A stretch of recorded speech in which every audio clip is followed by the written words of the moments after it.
Hi viewers, ఇక్కడైతే నేను చాలా హెల్తీ రెసిపీస్ని చూపిస్తున్నాను.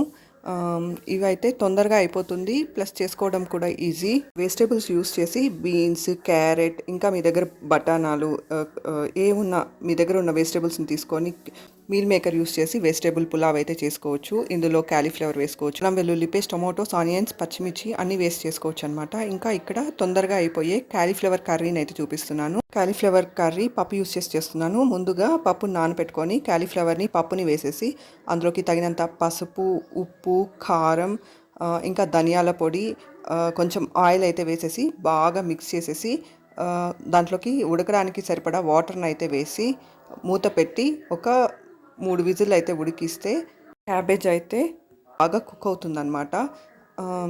ఈ రెసిపీలోకి మనం అన్ని హెల్దీ ఇంగ్రీడియంట్స్ యూస్ చేస్తున్నాం కాబట్టి క్యాబేజ్ ఇంకా పప్పు యూస్ చేస్తున్నాం కాబట్టి హెల్దీ కూడా. కొంచెం ఆయిల్ని అయితే వేసేసి తగినంత నీళ్ళు అయితే వేసేసి బాగా కలిపేసి అయితే మూత పెట్టి 3 విజిల్ ఉడికిస్తే క్యాబేజ్తో పాటు పప్పు కూడా బాగా ఉడుకుతుంది. ఆ తర్వాత ఒక పెనం తీసుకొని పెనంలోకి ఆయిల్ వేసి ఆయిల్ వేడయ్యాక కొంచెం వడియం వేసి అనగా తరిగిన ఉల్లిపాయ ముక్కలను వేసి బాగా వేయించుకొని టమోటా ముక్కలను కూడా వేసి వేయించుకొని కుక్కర్లోకి వేసి కలిపేస్తే healthy and tasty curry ready అయిపోతుంది. ఈ కర్రీ చపాతీతో చాలా బాగుంటుంది అనమాట.